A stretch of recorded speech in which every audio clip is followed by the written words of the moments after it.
Hillsdale is a truly independent institution where learning is prized and intellectual enthusiasm is valued. Thank you for listening, and my sincere appreciation to Hillsdale for their sponsorship. He's here. He's here. Now, broadcasting from the underground command post, deep in the bowels of a hidden bunker, somewhere under the brick and steel of a nondescript building, we've once again made contact with our leader, Mark Levin. Hello, America. I'm Mark Levin. Our number is 877-381-3811, 877-381-3811. I hope you'll stick with me as I lace various issues together, any of which are really not top of news on cable and network news and other places, but it's very important. 120 years ago, the most powerful country on the face of the earth was Great Britain. It used to be said that the sun never set on the British Empire. Britain, even though it has nukes and is a wonderful country, is now a second-tier superpower. Ladies and gentlemen, I'm going to tell you something. This is going to upset you. It upsets me. And I think this is what is giving you sleepless nights and a lot of frustration, anger, and concern. I love this country and you love this country. But I'm not going to be a Pollyanna. Because if we're Pollyannas and we're not serious, we're going to lose this country. America is beginning a decline in so many respects. America is beginning a decline. The greater power the Democrat Party and the left get, the greater and the faster the decline. You've heard me talk here many times, and on Levin TV many times, about a two-front war that we're fighting now. The war internally in the United States and with China, effectively. China's on the ascendancy. We've talked about this many times over the years. We're in a descendancy. Now let's start with the basics. The hostility towards our economic system has reached a fever pitch. Our economic system, not government, not redistribution of wealth, not taxation, not regulation, not bureaucracies. Our economic system has created the greatest amount of wealth for the greatest number of people of any economic system ever devised by man. You know why? Because nobody devised free markets and capitalism. It just happened. It's natural. And why did it just happen? Why is it natural? Because it best reflects human nature, human needs and wants. That's why private property rights and respect for people and their income and their success is so important. That's how we have economic progress. That's how you have growth. That's how you create opportunity and wealth for more people. Fewer and fewer people making decisions about their own lives, not everybody else's life, as opposed to more and more centralized decisions being made by politicians and bureaucrats and people that really cannot possibly have all the knowledge they need to make these decisions and have almost no experience in that which they're regulating and taxing. And that kind of ignorance is what socialism and Marxism is based on. It's an abstraction. A deadly abstraction, an impoverishing abstraction. Our kids are not taught about capitalism in our schools. They're not taught about our economic system. They're taught to hate it. They're taught about Marxism, so-called progressivism, at every level of education. And what about our laws and our Constitution? Not only are they demeaned and disparaged in the classroom, they're demeaned and they're disparaged by judges, by politicians, by other public officials.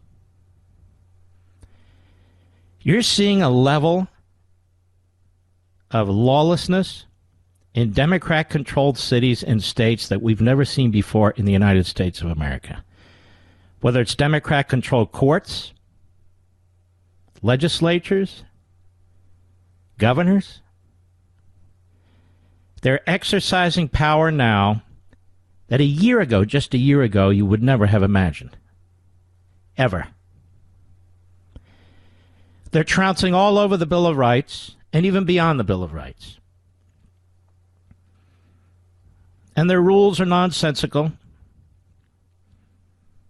They're cherry-picking who they apply against and what they apply against.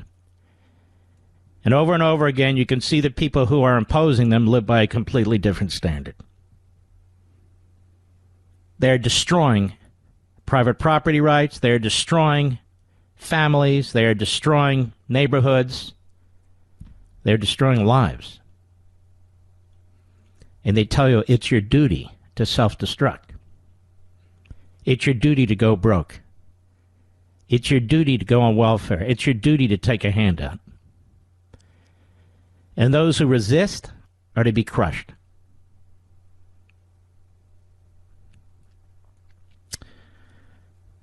Now you look beyond that. You look at this election.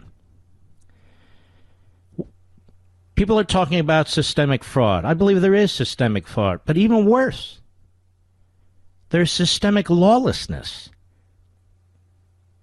Systemic lawlessness, particularly by Democrat state courts,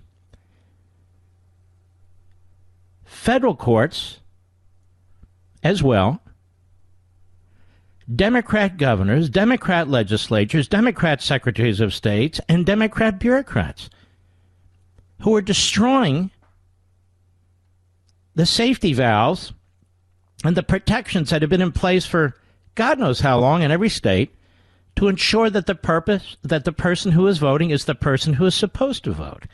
You're not supposed to make it easy for people to vote.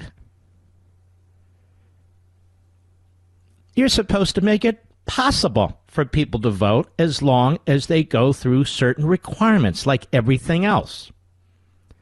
With deadlines, with signatures, with identification. That's not asking too much. That's asking very little. In order to protect the franchise for the rest of the people.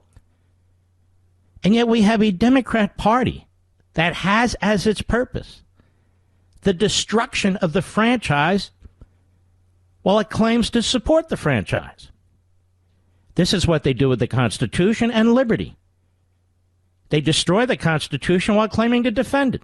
They destroy liberty while claiming to defend it. And of course, they do it in the name of the people. We are heading towards the downside of the mountain, the American decline. That's why many of you and some of us are fighting still on this election front, among other places. And you see, because it's been announced, proudly declared, that if the Democrats take the Senate by a bare majority, if they have 51 seats in the Senate, worse yet, they can't get 51 seats in the Senate.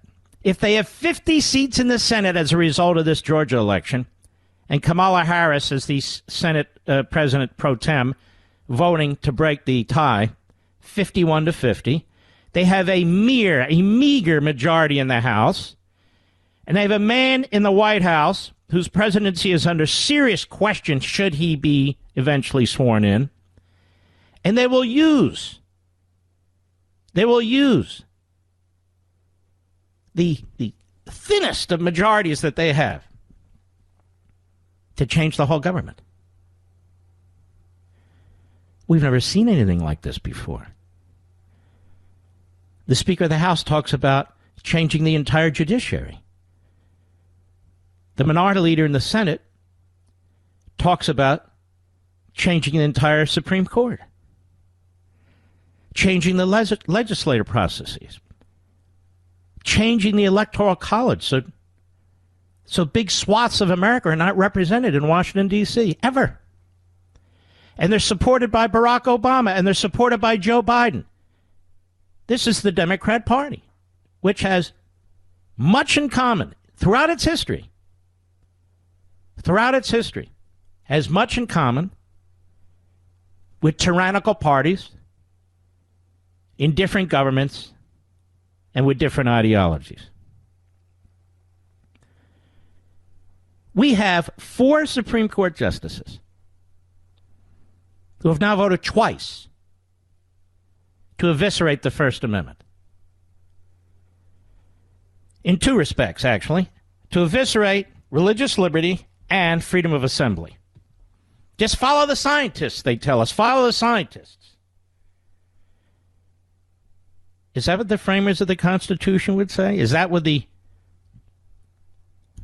ratifiers in the states would have said? Follow the scientists? These are God-given liberties.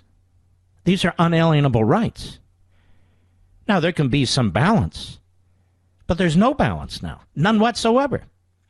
Tell me, what are the limits of these governors and these mayors? What are they? Where are they? Where can we find them? Nowhere. They have seized power, and they are in no mood to surrender it. They have seized power, and worse yet,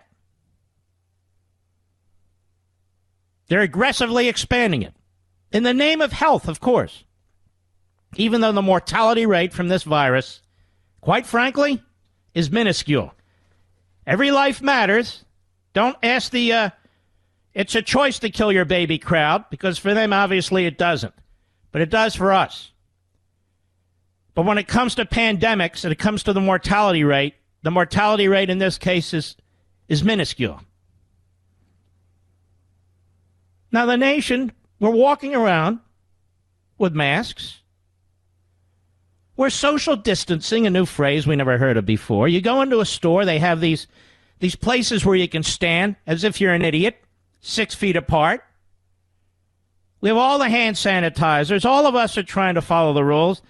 But when it comes to life and death, when it comes to whether you survive or not, when it comes to losing everything you've worked for, when it comes to losing your job, and then they say, yes, do that. It's the patriotic thing to do. Remember World War I. Remember the Korean War. Remember World War II. What? What are they talking about?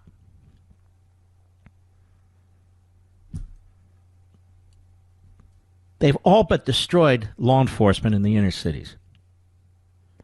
All but destroyed law enforcement in the inner cities. We have a massive movement of people in this country, and it's not even being noticed. It's not even being reported on.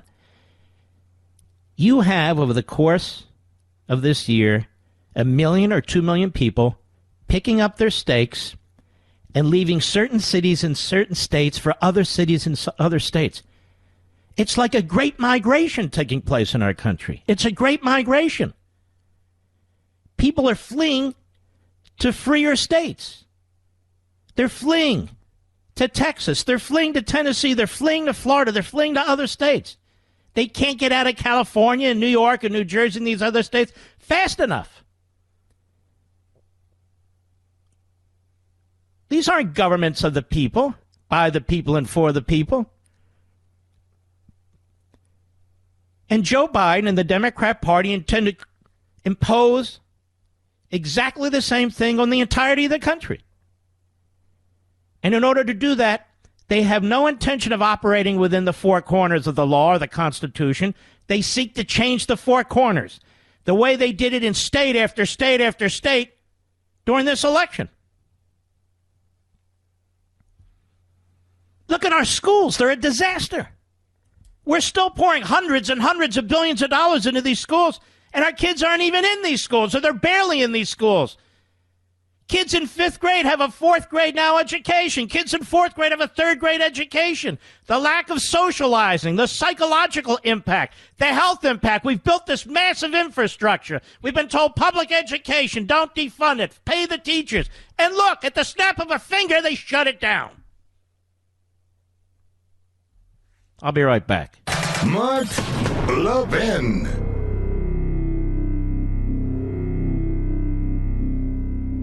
As we enter the Christmas season, most of us stop to consider our many blessings. Well, Hillsdale College wishes to thank you for standing with them as they celebrate over 175 years of blessings. Since 1844, Hillsdale has held fast to its mission to provide the kind of education essential to preserving free government. And for decades, the college has extended its educational mission on behalf of liberty through a variety of outreach programs. Perhaps you receive Imprimis for free every month, or have taken one of Hillsdale's excellent free online courses, or have attended one of Hillsdale's free regional events. Now, you know of Hillsdale's refusal to take even 1 penny of government money. This independence allows the college to focus on promoting its core purposes: learning, character, faith, and freedom, without any government interference. At no time in our nation's history has there been a greater need for the kind of classical liberal arts education that Hillsdale offers on its campus and nationwide. So during this season of blessings, Hillsdale thanks you for your partnership in extending its mission to the country. To learn more about Hillsdale College, visit levinforhillsdale.com. That's Levin for Hillsdale.com,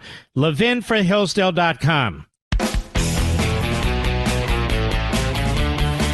You have this media Democrat Party alliance, and it is a vile alliance.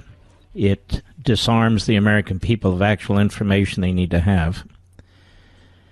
And I think the alliance between the Democrat Party and the media today can be compared to the alliance of the Democrat Party and the media during Franklin Roosevelt's administration. And what happened then? What happened then? Tell me, did the media report much about the rise of the Third Reich and Adolf Hitler? No. Did the media report about the Nazis and the vast genocide that they were implementing? No. Franklin Roosevelt didn't want them to. Did our media report widely about the internment of 120,000 Japanese Americans and Americans of Japanese? No, it was all necessary, they thought. The massive regulations, the massive redistribution of wealth, the illegal use of the FBI and the IRS against FDR's opponents, no. What do you see happening today with the media and Joe Biden and the Democrat Party? You see exactly the same thing. Exactly the same thing. And that means we're in serious danger. I've got a lot more to say. I'll be right back.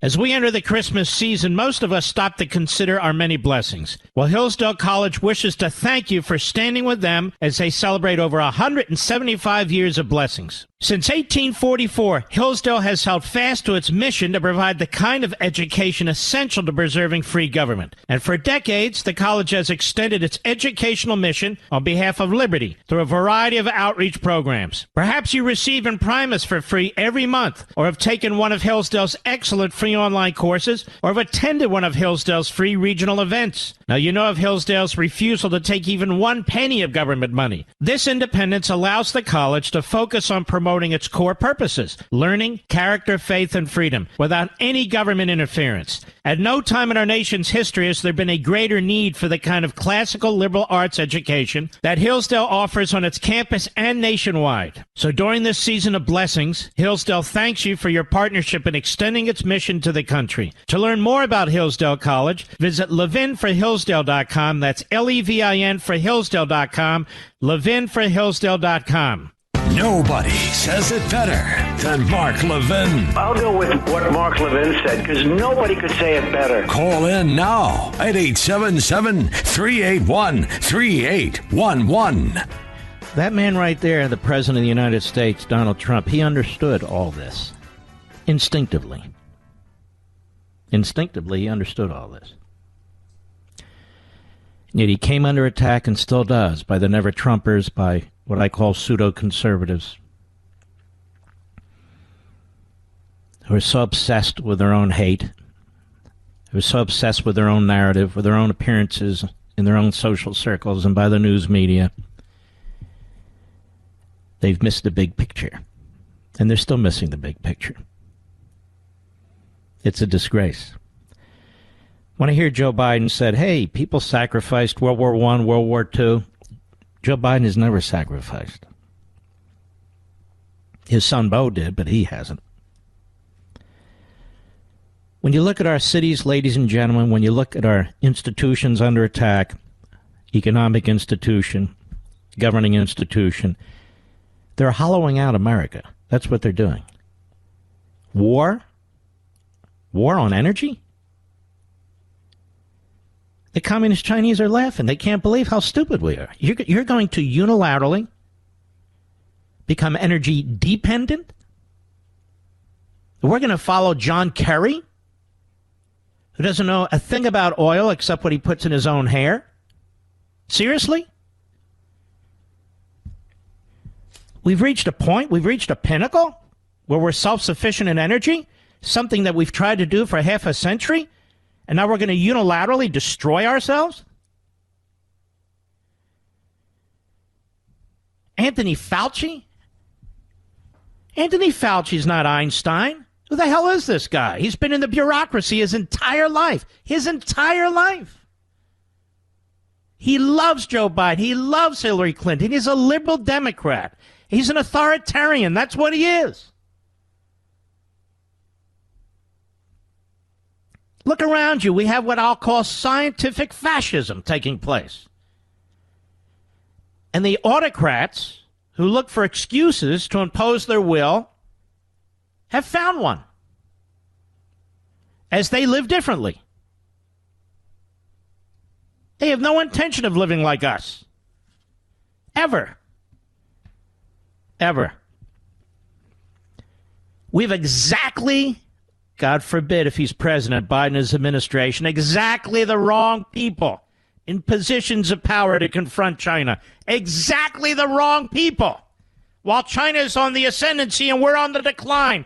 Exactly the wrong people who continue to want to hollow out our country, to redistribute power and wealth from the private sector to Washington, D.C., who believe in quote-unquote globalism. I don't even know what that means, globalism. What happened to Americanism? I'm not opposed to international relations, but I am opposed to surrendering American sovereignty. I wrote it way back in Liberty and Tyranny. And Donald Trump was confronting China economically, militarily, and in every other way. And yet these pseudo-conservatives, they just disgust me. Look at this, the National Pulse. Biden camp refuses to rebuke China for U.S. intel report revealing influence campaign targeting transition. There's not even any talk about this. No talk whatsoever. No concerns on Capitol Hill. Adam Schiff has crawled back into a slimy hole. Washington Examiner. Joe Biden's national security picks are great news for China. They're all China appeasers. Free Beacon. Biden education lead, that is the person likely to be education secretary. Chinese Communist Party has done magical work in education. Empowered educators, how high-performing systems shape teaching quality around the world. She explained the centrality of the teacher to Chinese students' lives. And then, of course, there's Joe Biden himself, a lifetime of appeasing the communist Chinese. And his familial corruption is beyond belief. But no, we're not going to report on that. Exactly the wrong man, exactly the wrong people, at exactly the wrong time in American history. I fear for us, I really do. 1,000 Chinese researchers, 1,000 plus Chinese researchers have left the United States amid tech theft crackdown. That is crackdown by the Trump administration. 1,000. They're the enemy.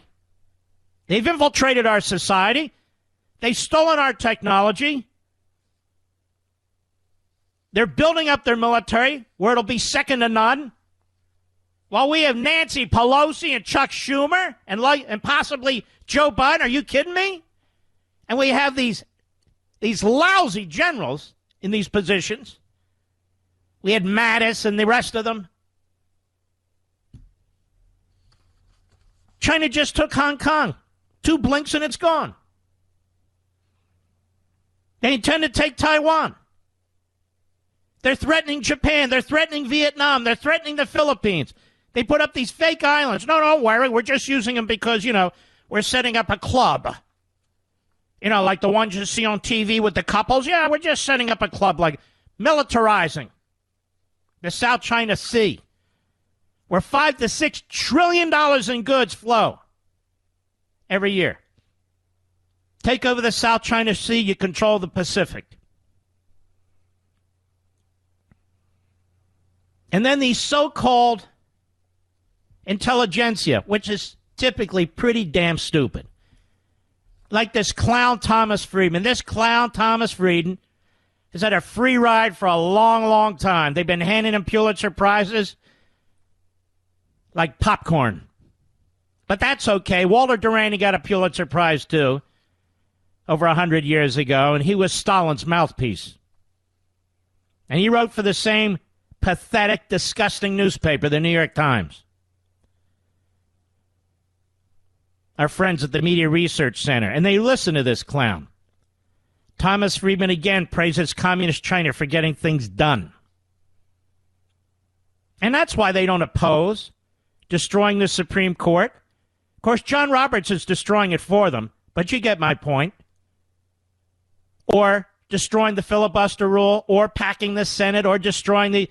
We just want to get things done. Now, they really don't want to get things done. They want to impose their will on us. Columnist Thomas Friedman again showed a disturbing affection for China's dictatorship, attacking Republican stubbornness on health care and climate change legislation a few years back. Friedman pleads for enlightened autocrats able to get things accomplished against the will of the people for their own good. One-party autocracy certainly has its drawbacks, he wrote back in 2009, but when it's led by a reasonably enlightened group of people, as China is today, it can also have great advantages. This buffoon was talking about Xi, who's rounded up 2 million Uyghurs, a.k.a. Muslims. And I hear nothing from the Muslim community in this country, nothing from the Muslim community around the world, nothing. That one party can just impose the politically difficult but critically important policies needed to move a society forward in the 21st century. And that's what they want. They want a Democrat party modeled on an autocratic party. This is what I keep telling you. It says our one-party democracy is worse. The fact is, on both the energy, climate legislation and healthcare legislation, only the Democrats are really playing, and he goes on.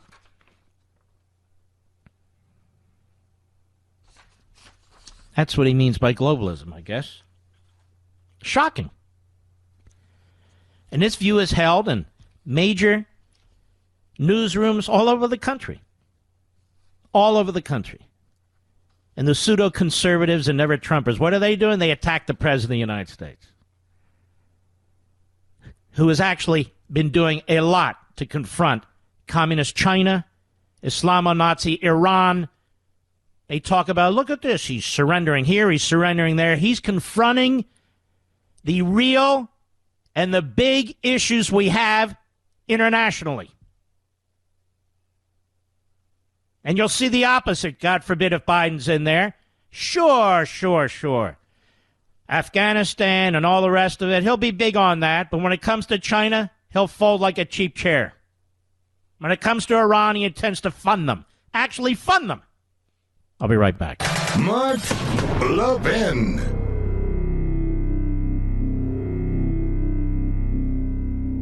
As we enter the Christmas season, most of us stop to consider our many blessings. Well, Hillsdale College wishes to thank you for standing with them as they celebrate over 175 years of blessings. Since 1844, Hillsdale has held fast to its mission to provide the kind of education essential to preserving free government. And for decades, the college has extended its educational mission on behalf of liberty through a variety of outreach programs. Perhaps you receive Imprimis for free every month or have taken one of Hillsdale's excellent free doing online courses or have attended one of Hillsdale's free regional events. Now, you know of Hillsdale's refusal to take even 1 penny of government money. This independence allows the college to focus on promoting its core purposes, learning, character, faith, and freedom, without any government interference. At no time in our nation's history has there been a greater need for the kind of classical liberal arts education that Hillsdale offers on its campus and nationwide. So during this season of blessings, Hillsdale thanks you for your partnership in extending its mission to the country. To learn more about Hillsdale College, visit levinforhillsdale.com. That's Levin for Hillsdale.com, levinforhillsdale.com.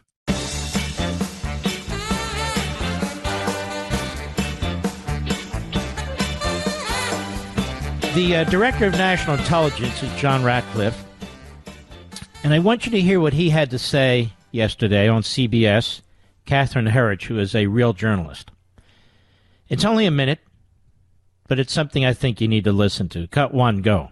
Talk about the earliest days of the pandemic. Does the intelligence show that the Chinese president made the call to minimize the threat of COVID-19? The intelligence shows that the Chinese Communist Party's senior leaders, including President Xi, were aware and lied to the rest of the world about what they knew and when they knew it about COVID-19. They made the conscious decision to shut down their economy, to shut down their country, travel in and out of Wuhan where this originated, but they allowed travel from Wuhan to the rest of the world. They knew that, and they've taken advantage of that. What does the intelligence show about foreign efforts to steal COVID-19 vaccine research? Well, so that's, adding insult to injury. It shows that China has been attempting to access our research into COVID-19. So the pandemic that was created by China's actions, they've attempted to steal our research. And I want you to remember that period of time when the president called it the China virus, and people were calling it, me included, the Wuhan China virus, and they said that was racist. Because the Democrat Party and our media are defending communist China. And when they're not defending communist China, they're ignoring communist China. This is what I'm talking about, the decline of America. What's going on in our schools, what's going on in our entertainment world, Hollywood and so forth, what's happening on the internet. Our news media are gone, as I wrote about it on Freedom of the Press, and I've talked about for years.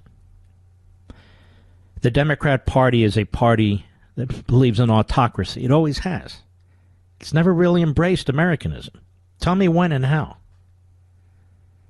They run against America because obviously America is such a horrific place. It's such a racist place. It's such an unequal place. Only billionaires do well in America, and on and on and on. They talk out of one side of their mouth to certain people, and then they talk out of the other side of their mouth to other people. It's all about power. But they continue to tear down this magnificent country while the enemy is on the rise. China's the enemy. They're not an adversary, they're the enemy. They're ascending, and we're declining. I felt very strongly that the President of the United States, Donald Trump, was confronting this. He saw it. He called them out early on, and he's been dealing with it, whether it's economically or militarily, geopolitically. What did Biden do for 8 years and Obama? Well, there's going to be more of the same. And unfortunately, 4 years and 8 years of this, they're going to leave us behind in the dust. And you might say, Mark, how can you talk about America this way? I'm not talking about America this way. I'm talking about the people who seek to control the governing instrumentalities of this country that way. Look at these governors. Look at these mayors. Look at these school districts. Look at these school districts that are controlled by the insane teachers union, which isn't even there to educate our kids. They're there to represent their employees. That's it. I was starting to look with all these restaurants going. I went back and I looked. 100,000 restaurants have closed in the last 6 months during the pandemic. 100,000 restaurants. And many of them are never going to open again. Many of them are never going to open again. And Joe Biden says you're not sacrificing enough, see? Remember World War I? Which I'm sure he doesn't. You're just not sacrificing enough. Come on, 100 days of masks. Just hunker down. Mr. Fauci will never give up his pension. He'll never give up his medical care, and he'll never give up his salary. I guarantee it. From the Westwood One Podcast Network.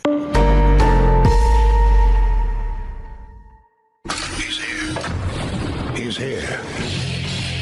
Now, broadcasting from the underground command post, deep in the bowels of a hidden bunker, somewhere under the brick and steel of a nondescript building, we've once again made contact with our leader, Mark Levin. Hello, America. Mark Levin here. Our number, 877-381-3811. 877-381-3811. One more on this China issue, but this will be a constant on this program over the course of time. I don't mean by that every single day, but we're going to be focusing a lot on this. I've done a lot of Levin TV on the issue of China on the Fox News channel. You'll recall I took the lead on this in many respects when I began Life, Liberty, and Levin, and it's something I want us to focus on because it's a big problem. Jake Tapper interviewed Joe Biden yesterday. It was disgusting. Jake Tapper was smiling the whole time, and everybody knows Jake Tapper has a permanent constipated look on his face, but no, he's a Biden guy. And let me tell you why he's a Biden guy. Jake Tapper grew up in the township right next to mine. He grew up in Abington. I grew up in Cheltenham. And he's a Democrat. He worked for Marjorie Margolis Mezvinsky. You may remember her. Worked for Handgun Control Inc. And so Biden was the senator right next door. So he's a big Biden guy.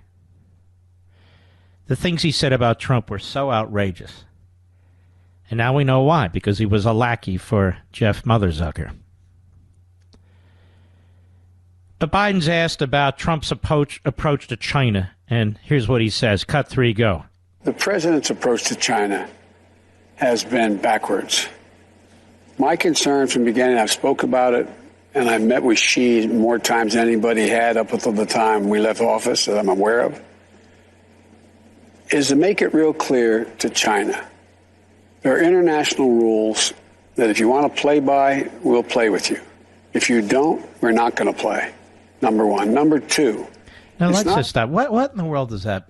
Let's stop. What in the world does that mean? This guy always talks in these platitudes. What in the world does that mean? And we all know that never happened. He met with Xi more than anybody else. So that's almost a confession. And what did we get? Militarized fake islands in the South China Sea. Stealing our technology. Stealing our technology. Undercutting our economy by constantly devaluing their currency. Constantly devaluing their currency. See, nobody wants to hold currency that's quote-unquote overvalued because you can buy less with it. So they would devalue their currency so they could buy more, effectively with less money. And they did that to undermine us. Go ahead. Punishing them for the COVID virus. It's about insisting that there be international norms that are established that they play by. Okay, again, I want you to remember the Third Reich. I want you to remember FDR insisting on international norms. Is that what China is going to care about? Is that what Iran cares about? I'm telling you, we're in trouble. In so many ways, but we're in trouble. And China knows how to manipulate this guy. Remember, they wanted this guy to be elected. And there won't be a single investigation into this. But they wanted Biden, and they're thrilled. Just like the Palestinians wanted Biden, they're thrilled. Just like the Cubans wanted Biden, they're thrilled. For all the talk about Trump coddling up the dictators, Trump did not coddle up the dictators. He dealt with them, and he tried to deal with them on a personal level. Biden is an appeaser. He's a Neville Chamberlain. And unfortunately, history repeats itself. And I want you to listen. I'm putting my marker down right now. It's not about me. I want you to listen. I'm putting my marker down right now. This is a turning point, and not a good one. And if they win those 2 Senate seats, we're in deep jello. We really are. And I'm not even going to play any more of this. It's irrational. He's incoherent, but it doesn't matter. All right, I want to move on to a couple other subjects. We only have 3 hours here. Something very interesting happening. I think the most important case right now in terms of the litigation in Pennsylvania is the case that was not brought by the Trump campaign. It's a case that was brought by Congressman Mike Kelly, by candidate Sean Parnell, and 6 other brave souls.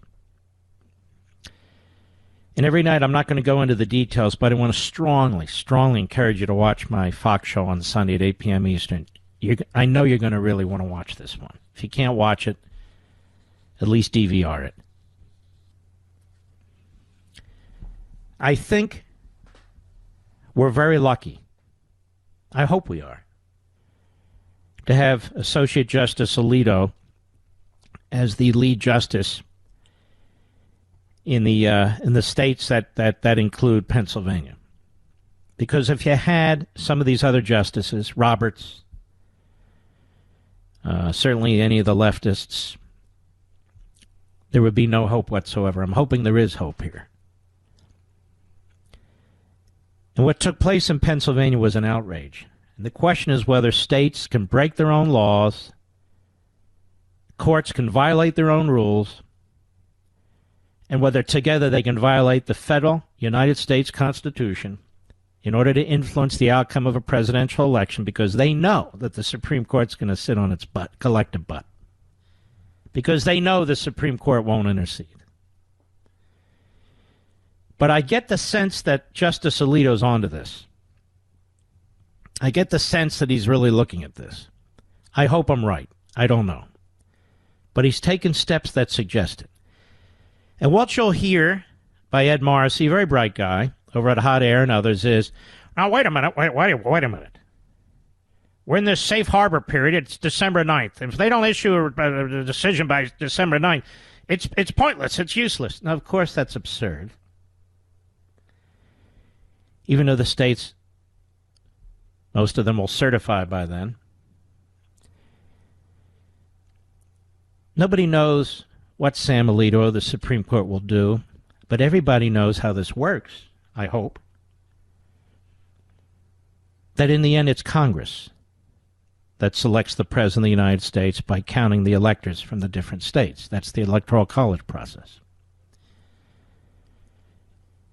In our history, not often, but from time to time, Congress has not accepted electors from certain states, or they've been challenged from certain states. That's what I think's going on here. That doesn't mean Donald Trump's going to become president of the United States. It means this is a very serious and substantive constitutional issue. It has nothing to do with the safe harbor. Nothing. Nor is the Supreme Court bound by the safe harbor either. So our friend Professor William Jacobson over at Legal Insurrection, he's taken another look at this, second look. He says, Pennsylvania, don't assume Alito giving up until 12/9 to respond to emergency application means he's letting it die on the vine.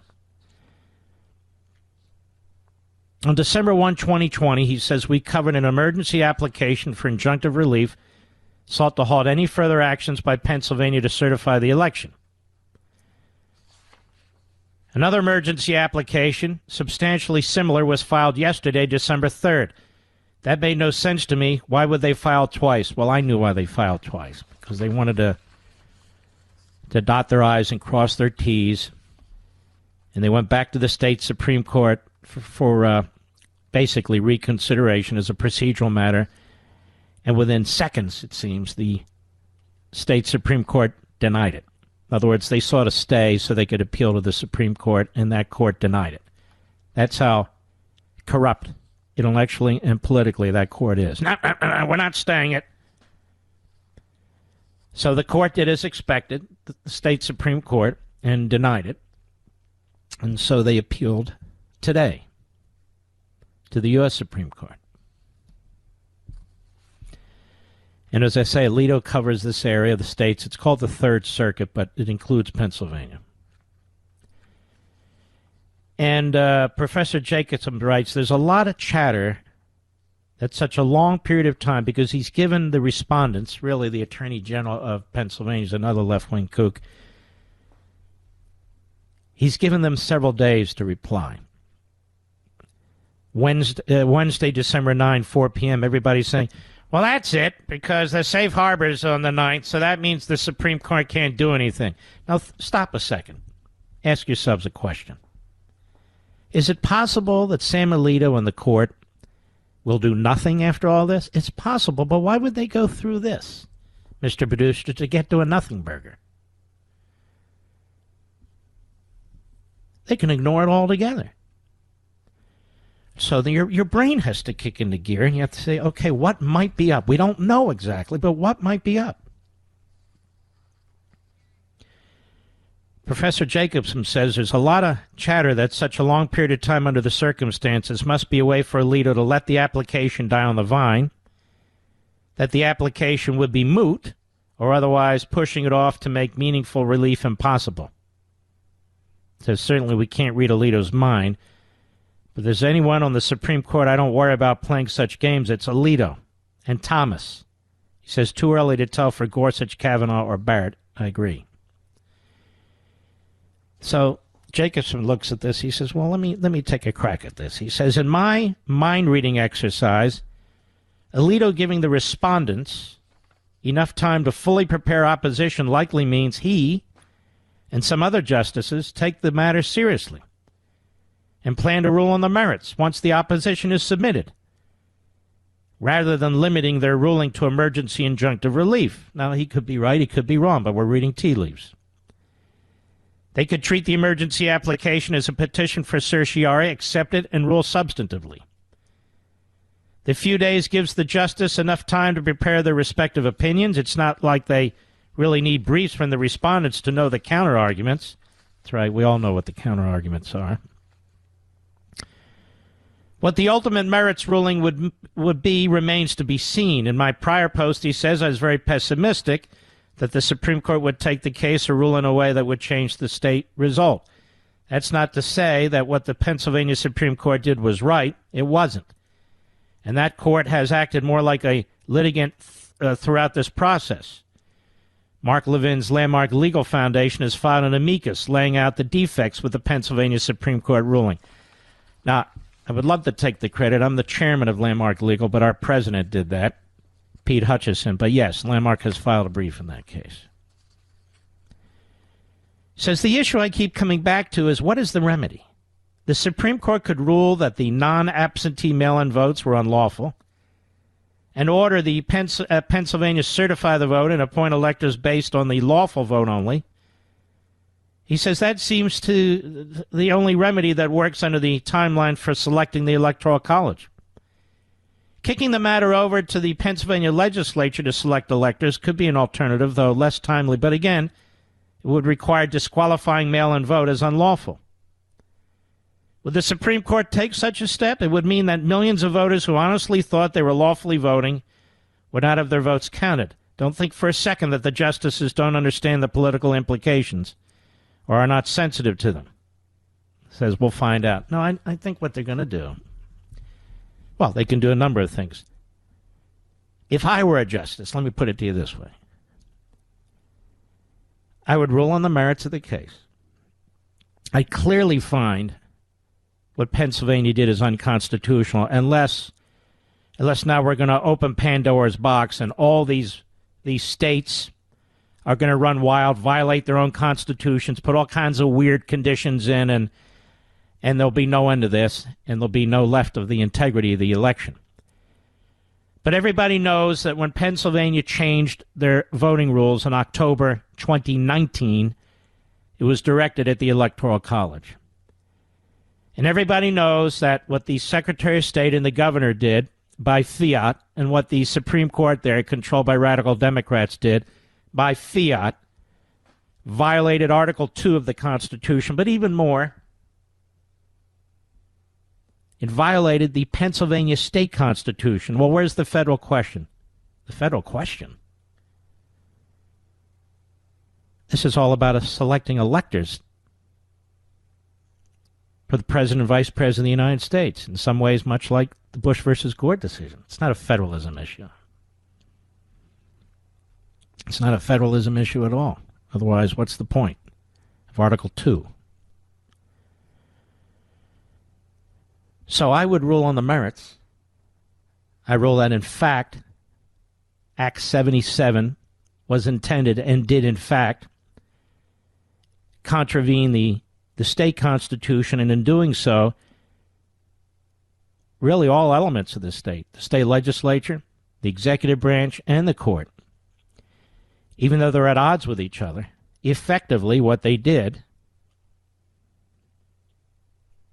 was violate the manner in which electors are to be chosen. In other words, these electors leave their state presence, and I don't mean personally, I mean the votes, and they become relevant at the federal level. They become relevant in every way. The Electoral College is the means by which we choose a president and a vice president. If there was ever a federal question, this is the federal question. Plenary power is broad, but it's not so broad as to be illegal.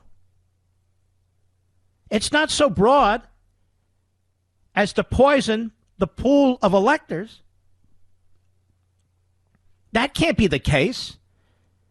Nobody believes that when the framers came up with this, and particularly when the ratifiers and the conventions ratified it, that they ever dreamed of, plenary power means we can violate our own constitutions. Of course not. When we come back, there's an interesting letter that was sent by 76 members of the state legislature in Pennsylvania to members of Congress. I'll be right back. Mark Levin.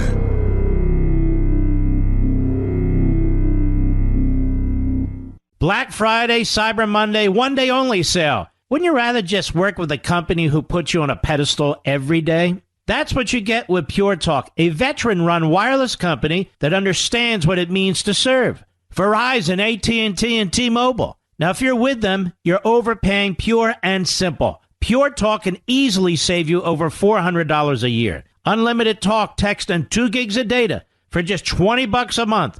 And if you go over on data usage, they don't charge you for it. What a novelty, a company that actually puts their customers first. You can keep your phone and your number or get great deals on the latest iPhones and Androids. Just go to puretalkusa.com and enter promo code Levin Podcast. When you do, you'll save 50% off your first month. That's puretalkusa.com, promo code LEVIN, Levin Podcast. Pure Talk USA, simply smarter wireless. Not enough time to read this letter till after the break, but open your mic, Rich. So I posted the video of what took place with these suitcases and the ballots, and now the state says, no, these aren't suitcases. These are containers we normally use, and everything was fine. And so Facebook attacked me again. What happened, Rich? Facebook said you are a fake news, that poll watchers were not told to leave in Georgia, and the suitcases were not pulled from under the table, and they restricted your Facebook page. So they restricted my Facebook page, meaning they don't send out any information to all of you following me on Facebook of anything I'm posting. You just have to go to Facebook yourself. Correct. And this is what Facebook has been doing, right, Rich? Yep, they've been hitting you almost every day, every other day. We're hit every day, every other day. There's always some kind of statement that's made. We're being targeted. For Mediaite and all the other clowns out there is following, he's not leaving. I've said we're leaving Facebook on December 31. Why am I not leaving Twitter? Because Twitter hasn't done anything to me. If that time comes, we will leave. So what the media are doing now is now they're trashing Parler, because they know that's where people who truly believe in free speech are headed. But Facebook doesn't treat Islamo-Nazis from Iran this way. It doesn't treat communists in China this way. So we're going to leave it. Folks, this election is not over until all the legal votes have been counted, no matter what the corporate media incessantly try to shove down your throat. This is why it's never been more important for you to subscribe to Levin TV on the Blaze TV network. Just like you, I am sick of the lies, I'm sick of the censorship, I'm sick of the kowtowing to the power-hungry Democrat Party and their left-wing Praetorian Guard media. There's a battle for our republic going on, and we're on the front lines every day fighting the good fight for the whole country, including you. So if you're not currently a subscriber, let's make sure you sign up today at levintv.com. Subscribe now and receive a special $30 off your annual subscription. That's $30 off with the promo code LEVIN2020. That's LEVIN 2020. Blaze TV Network is the largest network of free speech, pro-American news and entertainment, bar none. Come join us today and see why. That's levintv.com, LEVIN-TV.com. It's your daily adult dosage of the Constitution. The Mark Levin Show. Call in now at 877-381-3811. Today, December 4th. You know, December 4th, 9 years ago, I'm going to read you this letter from the 76 members of the Pennsylvania Assembly. December 4th, 9 years ago, I adopted Barney. Now that I mention it, let me tell you about this.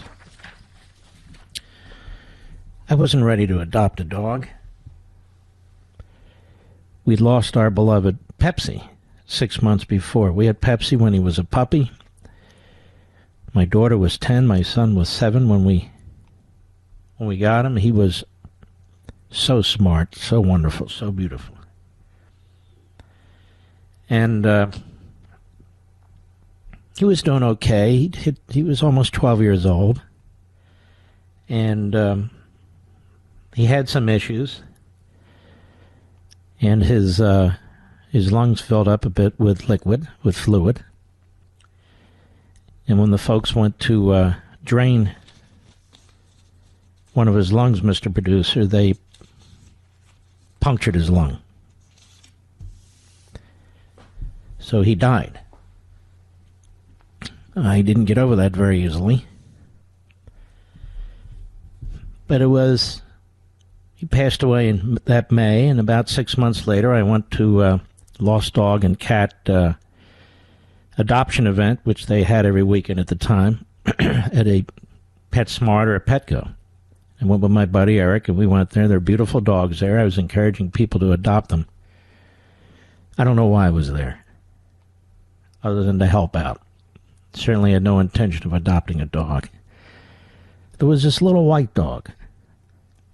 Couldn't tell what he was exactly. Certainly wasn't a purebred. Certainly wasn't a puppy. Looked a little scroungy. My buddy Eric got on the floor with him and played with him, and he was so friendly. I got on the floor and played with him. Eric wanted to adopt him, but he already had 28 dogs. I'm just kidding. He already had 3 dogs. I grew up with Eric when we were little kids. Eric's like a brother to the family and me. And I held the dog, and I said to the lady who founded Lost Dog and Cat, her name's Pam, she's an angel. I said, tell me about this dog. She said, we've had him over a month. Nobody's really looking at him that much. I said, where did he come from? Well, we don't know much about his owner, except that the owner dropped him off at one of the kill shelters in Stafford County, Virginia, which is horrific. We happened to send one of our vans down there to rescue 7 dogs there, and he was one of them. Can you imagine? He's about 2 years old. His owner drops him off. He doesn't know what's going on. For 4.5 weeks, he's being driven in the truck. He's in a cage, back and forth to adoption thing. Poor thing had no idea what the hell was going on. And so I left there. That's not right. I gave her enough money. I said, give him a new hairdo. Give him a new cut. Somebody will adopt him. Just change it. And they did. I kept thinking about that dog. Nobody wants him? The hell he's gone through? Thought about him one day, the next day. The third day I called Pam and I said, is that dog adopted? She said, no. I said, I'll take that dog. She said, wow, what a lucky dog. I said, no. What a lucky me. So on December 4th, 9 years ago, my buddy Eric and I went to the vet where he'd been, you know. I gave him his shots and everything before we got him. I brought him home. He wasn't sure what to make of things, but when I put him down, he was running around the house like he owned the place. And that night, I'd bought a little dog bed for him. I put it next to my bed. And I put him in the little dog bed. And he jumped on my bed. And snuggled up right next to me. I said, all right, then that's the way we'll have it. You'll sleep with me. I called the kids. I said, what should we name this dog? The lost dog and cat, they just gave him a name, Roscoe. I didn't much like that name. He was about 17 pounds. He was too thin. No Levin dogs get thin, I can tell you that. I tried a bunch of names. And I said to them, Barney. Barney. He's Barney.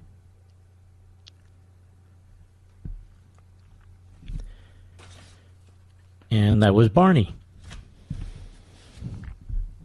All right, let me get to this letter here from these about 76 members of the Pennsylvania legislature. It's an extraordinary letter, really. It's dated today. And I want to read this to you because this is very interesting, and it should be taken up by other members of the House and the Senate. Dear Senators and Representatives, in 2019, the Pennsylvania General Assembly enacted comprehensive changes to our Commonwealth's election code. And by the way, I argue, first principles, that was unconstitutional what they did. But let's move on. These changes both expanded voting access by permitting no-excuse mail-in ballots while also implementing reasonable safeguards to ensure that this new system would be secure, transparent, and would ensure that all Americans could have confidence in Pennsylvania's election results. These changes received bipartisan support, including the signature of Governor Tom Wolf, a Democrat. Unfortunately, Governor Wolf and others quickly set about undermining the many protections provided under this law. In particular, number one, the Pennsylvania Election Code requires that all mail-in ballots be received by 8 p.m. on Election Day. Governor Wolf ordered that this statutory deadline be waived in some counties during the primary election, then sought its waiver statewide for the general election. Pennsylvania Election Code prohibits counties from inspecting ballots prior to 7 a.m. on Election Day. Pennsylvania's Secretary of State issued guidance encouraging counties to ignore this prohibition, to inspect ballots and to contact voters with deficient ballots prior to Election Day. And by the way, she only did that for Democrat counties. Number three, the Pennsylvania Election Code prohibits the counting of defective absentee or mail-in ballots. Encouraged by the Department of State, some county boards of elections ignored this prohibition and have proceeded to include thousands of defective ballots in the certified count. Number four, the Pennsylvania Election Code authorizes poll watchers to be selected by candidates and political parties and to observe the process of pre-canvassing and canvassing absentee and mail-in ballots. Certain counties in Pennsylvania prohibited these authorized individuals from meaningfully observing the pre-canvassing and canvassing activities. 3. United States Code Section 15 empowers Congress to reject electoral votes that are not regularly given or lawfully certified. The aforementioned conduct has undermined the lawful certification of Pennsylvania's delegation to the Electoral College. Listen to this. For these reasons, we, the undersigned members of the Pennsylvania General Assembly, urge you to object and vote to sustain such objection to the Electoral College votes received from the Commonwealth of Pennsylvania during the joint session of Congress on January 6, 2021. Now, perhaps this has happened in the past, Mr. Producer. I'm unaware of it. Every one of those issues they mentioned was challenged. Went to the Supreme Court of Pennsylvania, which upheld every one of these changes to the Pennsylvania election law, and they added their own changes. They added their own changes. So there are actually several violations of the Pennsylvania Constitution. And if you're going to act lawlessly in the selection of electors, then it is absolutely outrageous to expect that taint, that poison, to pour into the federal system when we're selecting a president and a vice president. That's why it is absolutely required that the Supreme Court of the United States, if it's ever going to exercise judicial review, it exercises judicial review where it really shouldn't in many cases. But here, when the whole process is put together for the purpose of selecting a president and a vice president, well, that's a state Supreme Court issue. Sure as hell isn't. Not solely. It's a big deal. And if the Supreme Court gets this wrong, takes a pass, or worse yet, rules against the petitioner, man, oh Manischewitz, the door to lawlessness is going to be open, and the Electoral College will never be the same again. And who's going to suffer? You're going to suffer. You're not going to trust the system ever. The Supreme Court of the United States in 2000 did what it had to do when it had a rogue court. And now 20 years later, it needs to do it again. Unfortunately, it was led by a fantastic justice by the name of William Rehnquist. Today, it's led by Mr. Hollywood, John Roberts. I'll be right back. Mark Levin.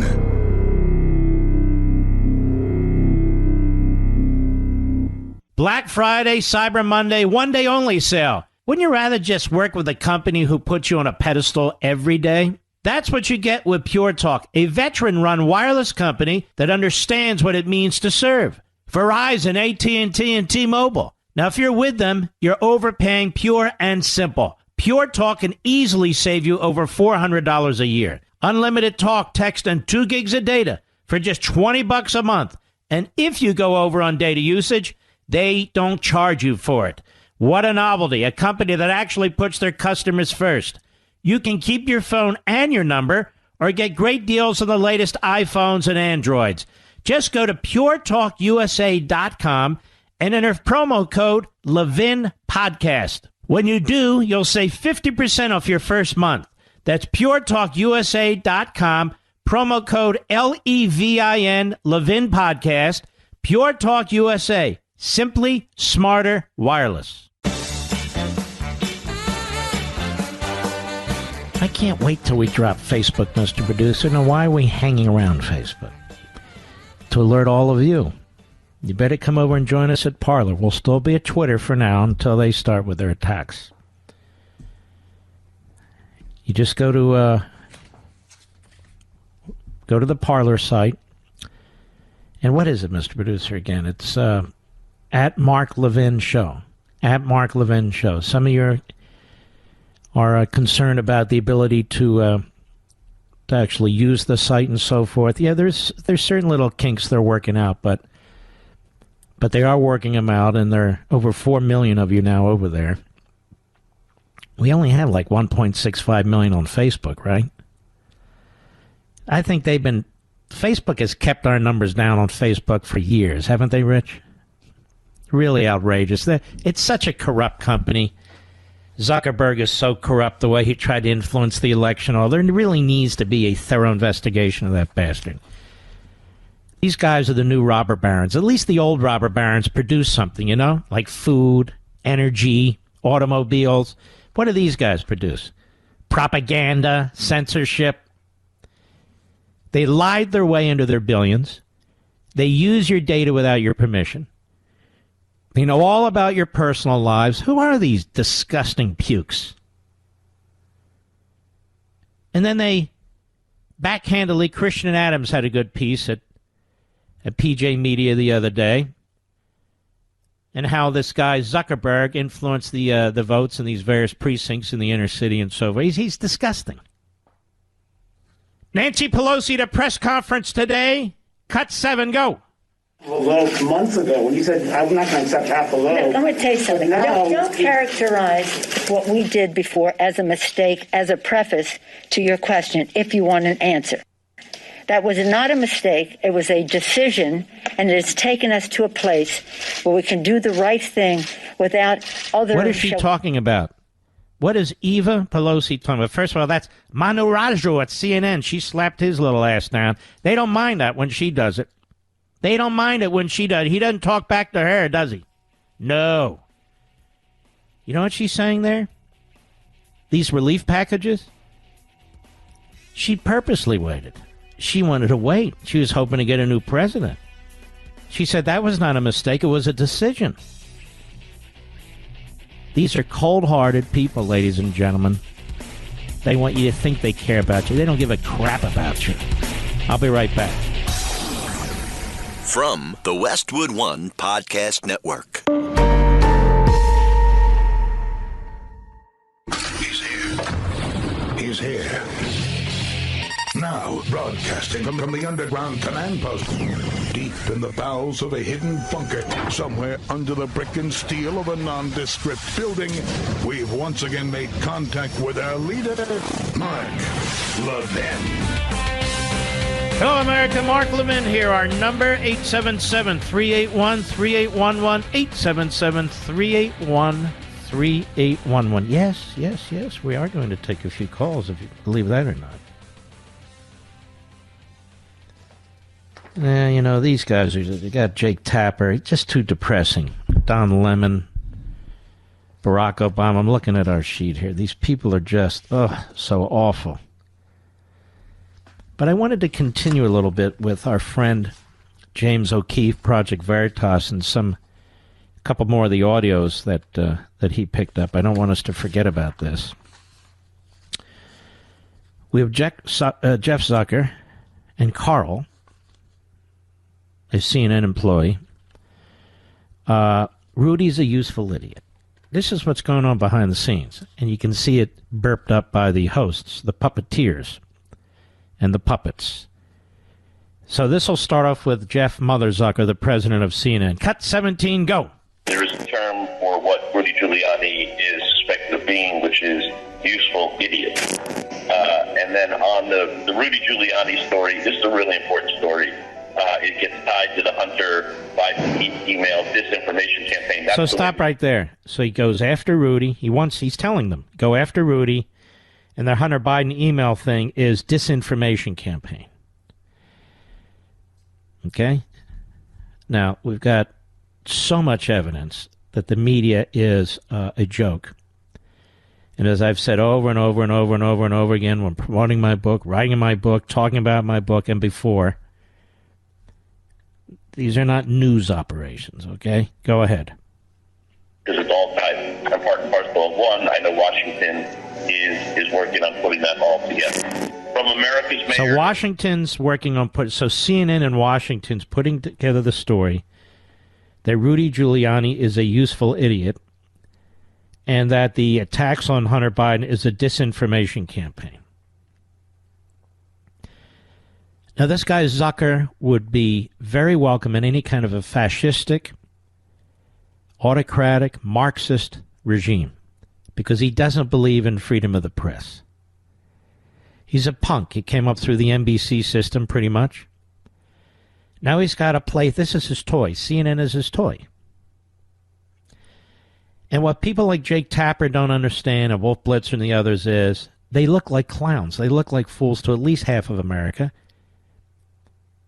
But not really, because half of America doesn't even know where CNN is on the dial.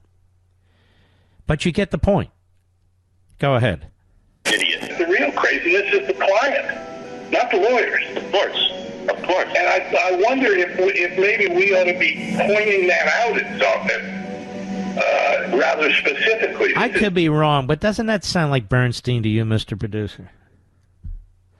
I could be wrong, but that sounds like a fat guy who's got a corned beef sandwich stuck in his throat. And that would be Carl Bernstein.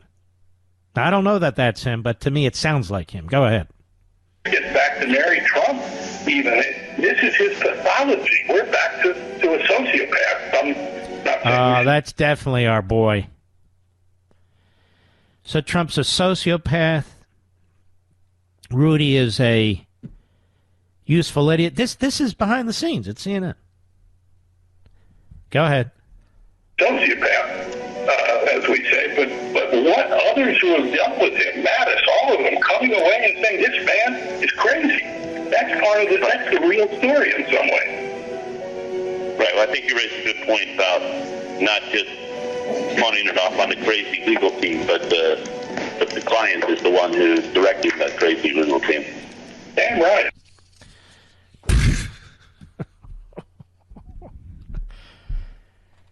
These are such fruitcakes, such bizarre, unhinged left-wing morons. It's unbelievable. James O'Keefe, he is a national treasure. He really is.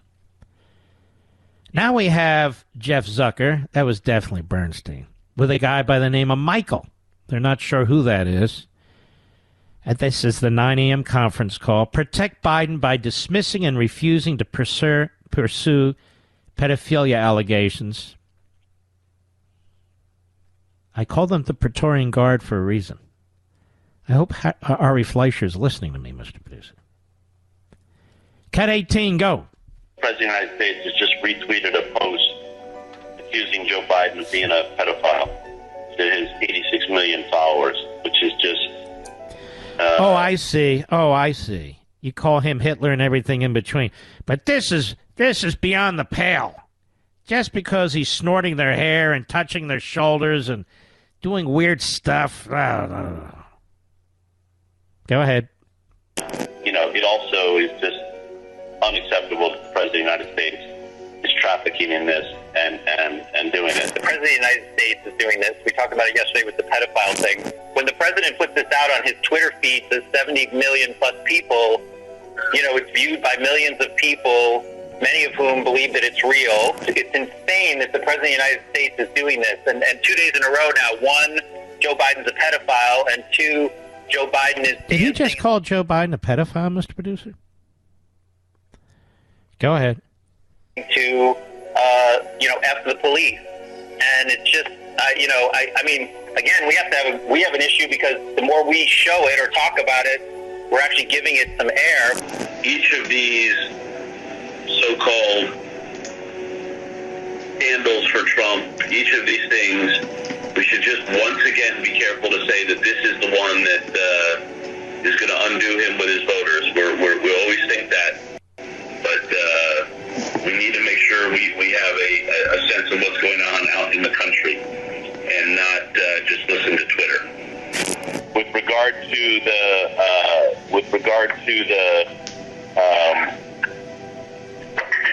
bill. First of all, let's stop. Oh my God, can these guys talk? With regard to go ahead. That they're spreading with regard to child pornography and all of that. I do not believe that we should be covering those allegations, even if they're out there on Newsmax. What? So he's into censorship. That's why they like Twitter and Facebook.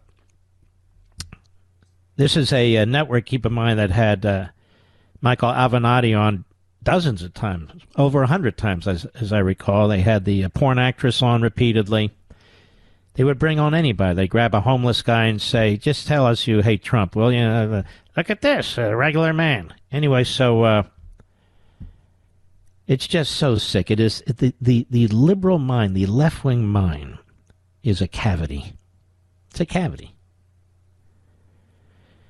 There's more. We have an unidentified male on the CNN 9 a.m. conference call. Part of the fun is seeing if we can figure out who it is, Mr. Producer. We figured out Bernstein, didn't we? Hey, psycho, a sociopath. Anyway, cut 19, go. As I was reading through the comments, Jim Acosta talking to people in the crowd at the rally last night, and obviously seeing all those pictures of no social distancing and very few people with masks on, etc., and the contrast to the football game last night, where... Listen to what a bunch of woke morons is. When we're watching this thing with Trump, they're not wearing masks, they're not socially... Then we watch this football thing, they're wearing masks. What a news outfit. What a news outfit, huh? And, of course, the mostly peaceful protesters when there's a car burning behind the idiot. Remember that one? They never said the mostly peaceful protesters aren't wearing masks and they're not social distancing. Did you ever hear them say that? No, of course not. Go ahead. Lots of masks, people socially distanced, a whole plan in place to protect the fans, the players, the referees, the coaches, everybody. Andy Reid wearing a face shield on the field. And the NFL, it's an example of if the NFL was running the government, then things would probably be in much better shape than they are. Oh, yeah, that'd be great. The NFL's running the government. So they sit here, and I would say brainstorm, but they don't have a brain. Imagine working for this classless, useless, pathetic network, CNN, pretending you're a journalist. See, Jake Tapper will never recover. He'll never recover. And he doesn't care. He makes millions being a partisan, stupid guy. I honestly remember when this guy was a real reporter. He actually had me on CNN. And we got along great. But then he went south. You know why he went south? Because he was told to go south. His puppet master told him what to do. And Jake surrendered all of his autonomy, all of his independence, his credentials as a reporter. Now he's just another loser and hack. And he's not even embarrassed by it. He's shameless. The way he interviews Joe Biden, unbelievable. I'll be right back. Mark Levin.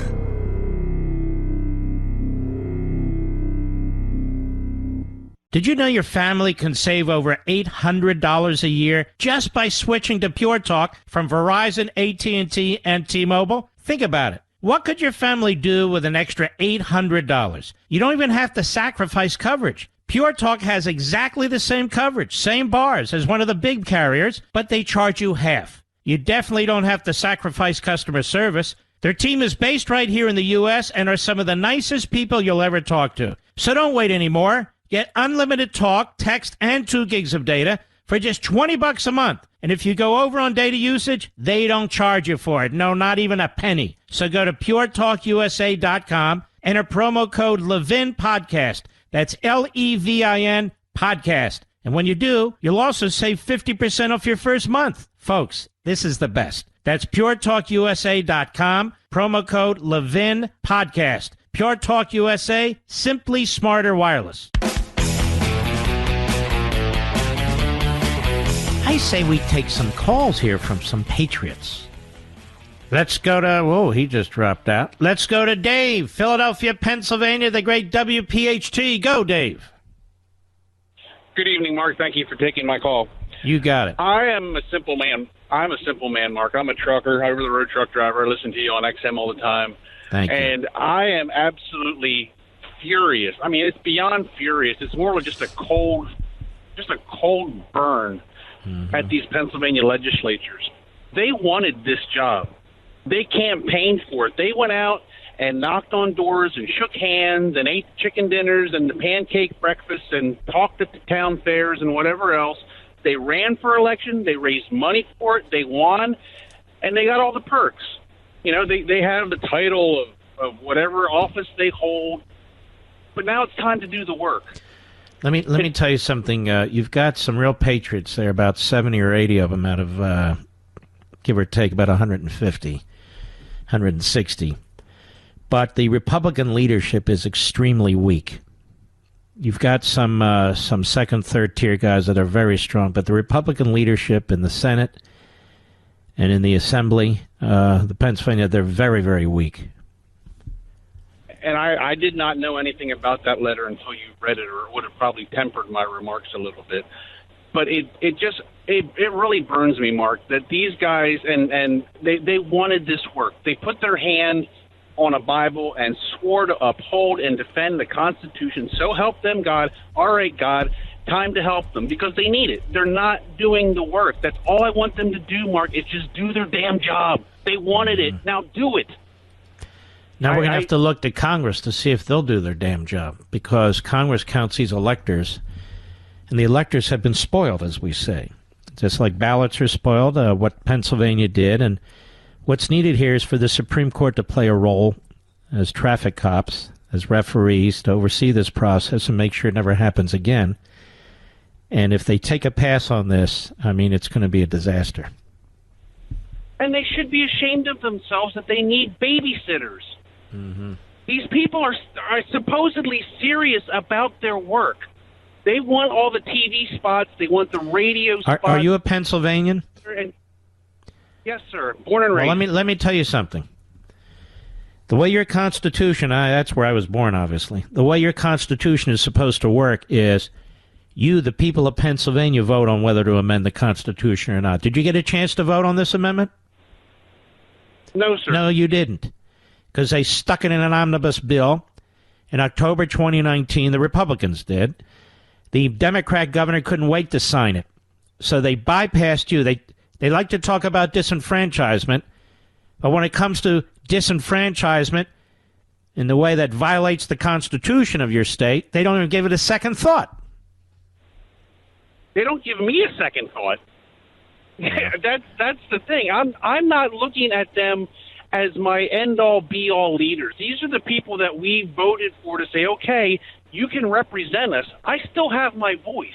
I still want to be consulted. If they're going to change something that's going to dramatically affect how my vote is counted or cast in the Commonwealth of Pennsylvania, I'd like to have a say in it.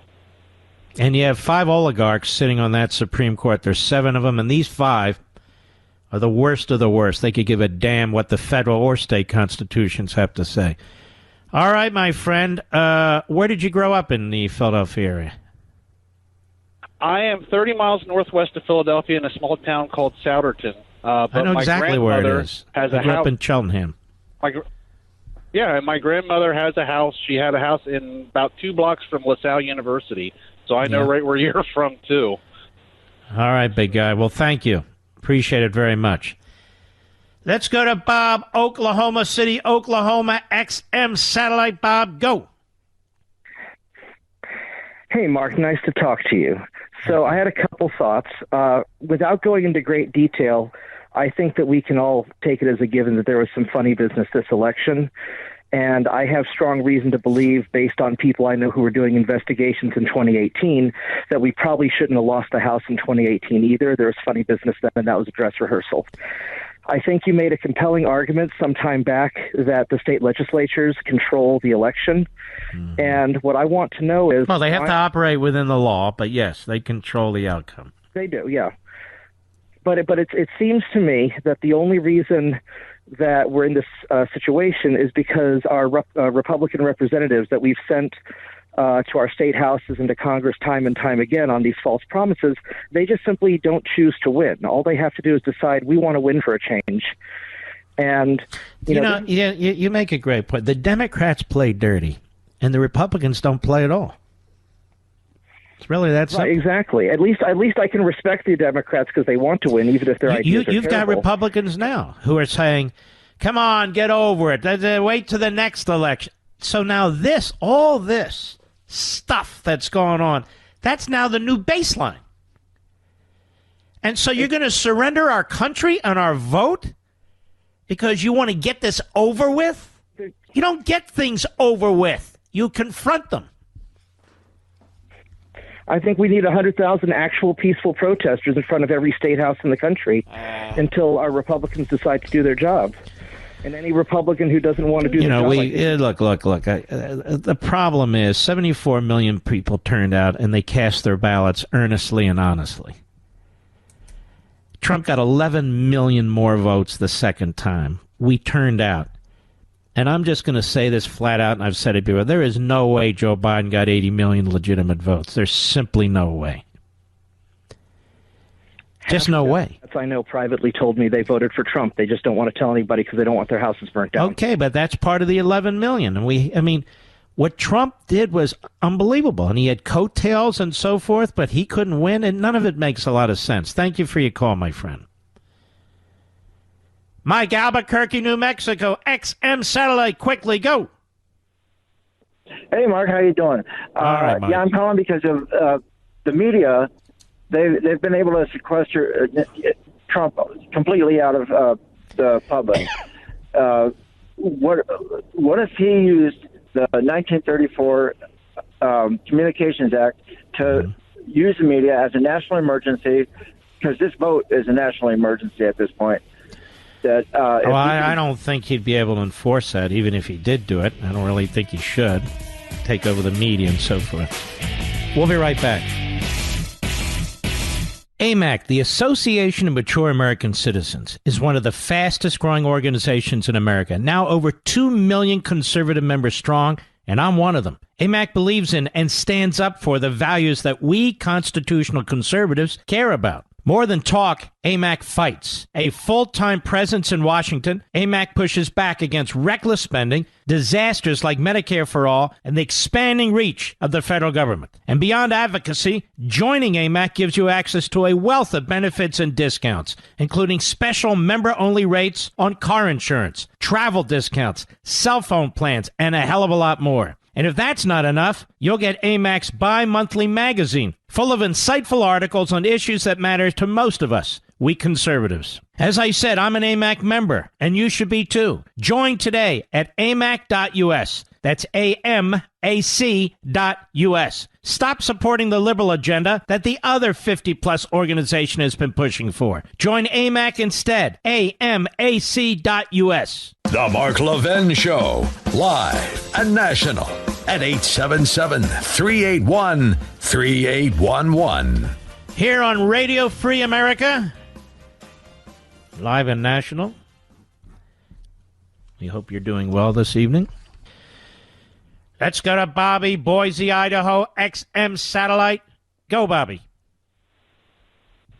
Mark, I'd like to know how a person who had no firsthand knowledge of a phone call could be labeled as a whistleblower and their identity protected from government officials and the public, while people who have firsthand knowledge of potential, and I say that in a very PC mode, voter fraud, not be protected. Mark, in my mind, these people are patriots to our republic. You are so right. And the whistleblower, to this day, the media won't tell us. Well, we know his name, but they won't tell us his name. And they know he was a hack. They know he was a Biden insider. They know all these things. But you hear from the James O'Keefe Project Veritas stuff what goes on here. How corrupt. Our media is as corrupt as any media in any despotic country on the face of the earth. They have destroyed the First Amendment. What do I keep saying? What did I write? A republic needs a healthy free media. We don't have a healthy free media. We have demagogues and propagandists. That's what we have. They can work for the Democrat Party, the same damn thing. But you're right on. How they promoted this so-called whistleblower, protected his identity, treated him like he was the second coming. And then when it comes to people on the record testifying with their identity out there, they're dismissed. And one of the worst abusers of this process is Zuckerberg and Facebook. Zuckerberg and Facebook. If they can find an official... What was the site they used to contradict me, Mr. Producer? Do you remember the name of it? It was some weird, like, lead.com, right? Wasn't that it? Leadstories.com. That's the authoritative source they used to contradict me and then censor us. Leadsource.com. Leadstories.com. Nobody knows what the hell Lead Stories is. It doesn't matter. It's Facebook. And so I just refuse. We're going to keep using their platform to bring as many people back over to Parler as possible, and then we're going to drop them like a bad habit. Because I'm sick of them abusing people. And I see some of the comments. I'm sorry, folks. Some of you say, I can't move. I want to stay here. I understand. But you have to understand my perspective. You got to take a stand at some point in your life. I take them every damn day. But in addition to that, I don't want them using the data from people that I encourage to come on these platforms, selling your data, looking at your private information. I'm washing my hands of that with this Facebook. There's no reason to do it. Tony, Queens, New York, the great WABC. Go. Mark, I've listened to you for years. I think you're fantastic. I want to make one point.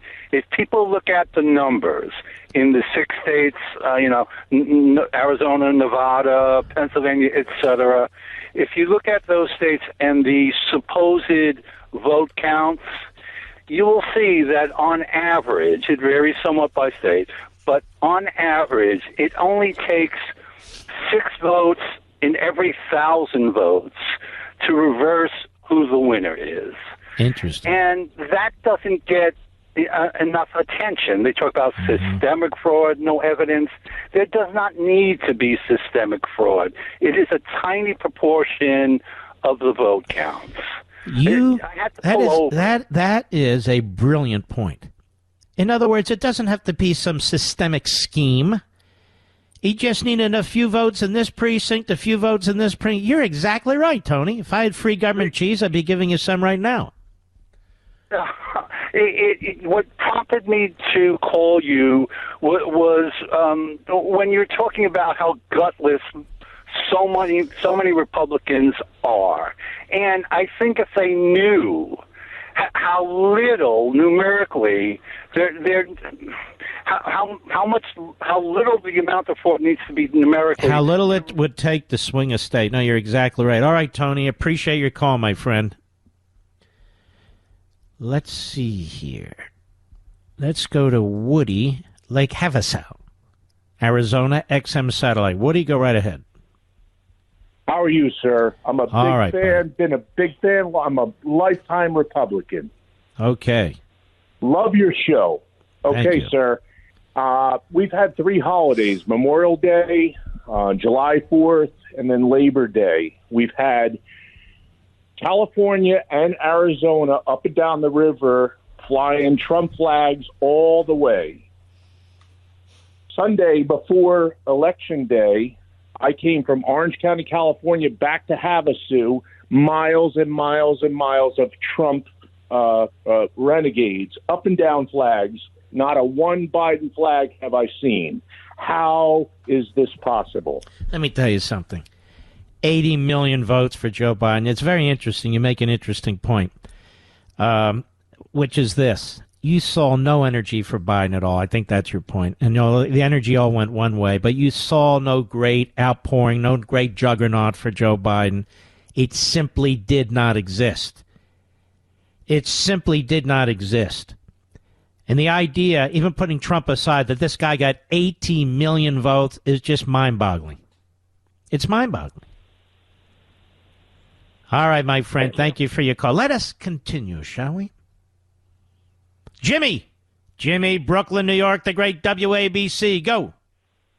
You're doing great work, Mark. You know, in Marxist history and Marxist strategy, they call for a general strike to close down all the businesses and factories and get the angry masses into the streets.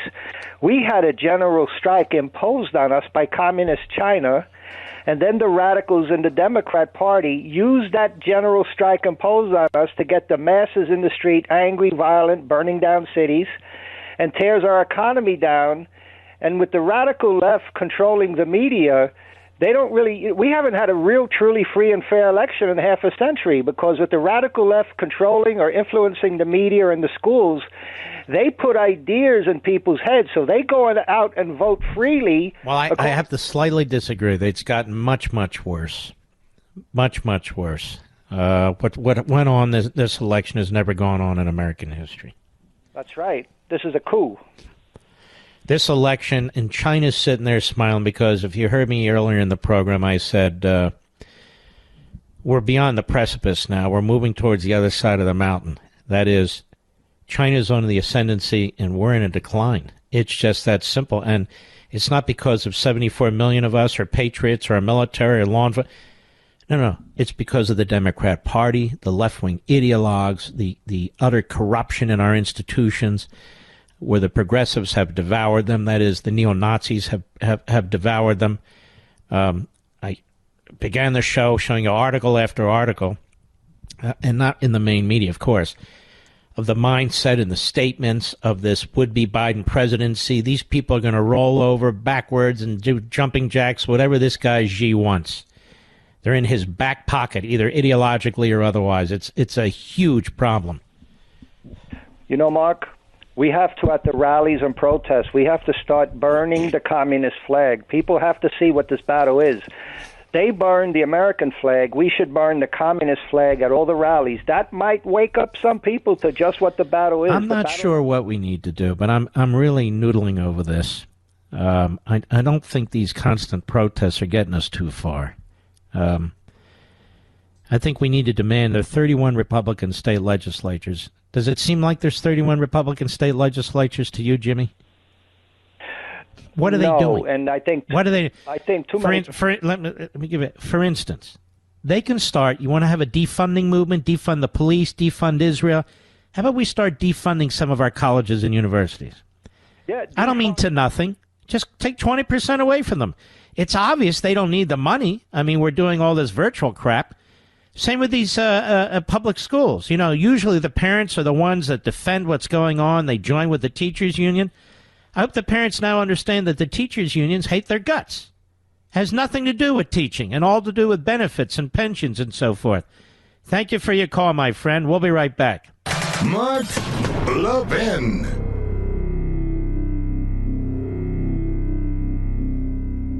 Did you know your family can save over $800 a year just by switching to Pure Talk from Verizon, AT&T, and T-Mobile? Think about it. What could your family do with an extra $800? You don't even have to sacrifice coverage. Pure Talk has exactly the same coverage, same bars as one of the big carriers, but they charge you half. You definitely don't have to sacrifice customer service. Their team is based right here in the U.S. and are some of the nicest people you'll ever talk to. So don't wait anymore. Get unlimited talk, text, and 2 gigs of data for just $20 a month. And if you go over on data usage, they don't charge you for it. No, not even a penny. So go to puretalkusa.com, enter promo code Levin Podcast. That's Levin Podcast. And when you do, you'll also save 50% off your first month. Folks, this is the best. That's puretalkusa.com, promo code Levin Podcast. Pure Talk USA, simply smarter wireless.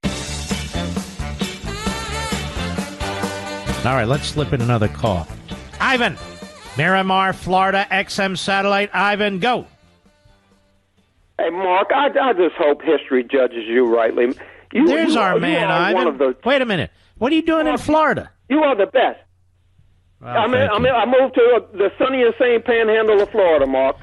Man, oh man, Mark, I'm jealous.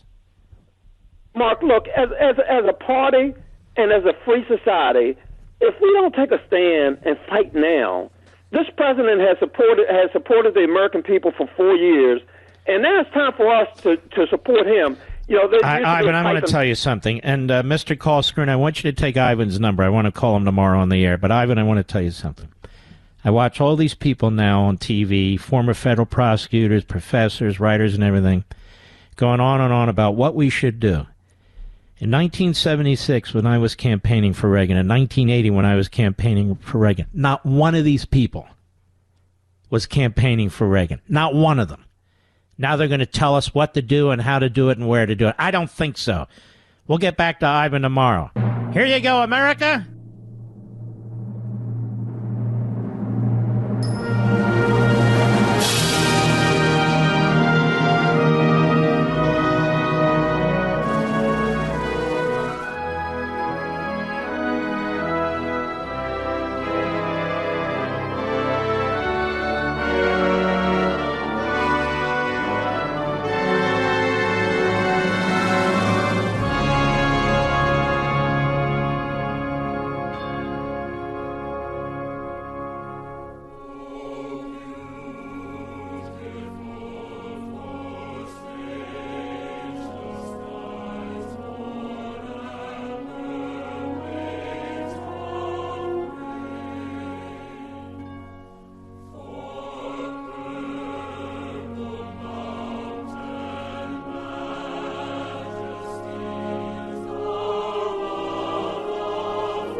gentlemen, hang in there. Stick together. 74 million of us. Don't forget Sunday show on Fox. It's very, very important. Life, Liberty, and Levin. You're gonna want to see this. Trust me. 8 p.m. Eastern Time.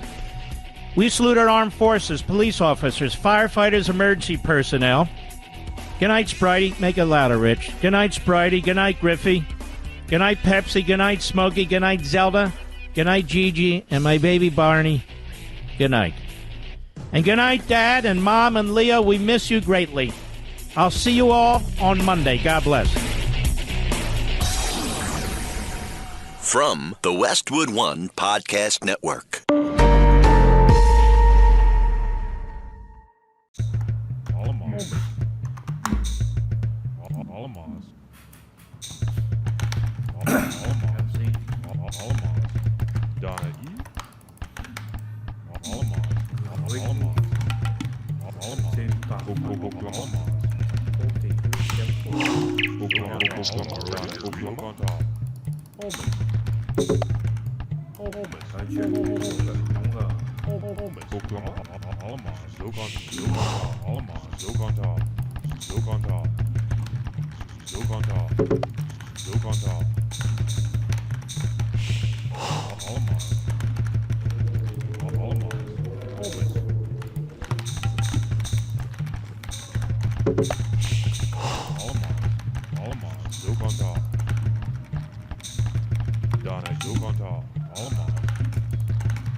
Donna, you're Rogan.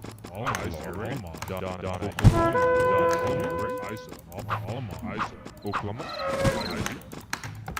Donna E. Donna,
bực lên đời. Thế rồi.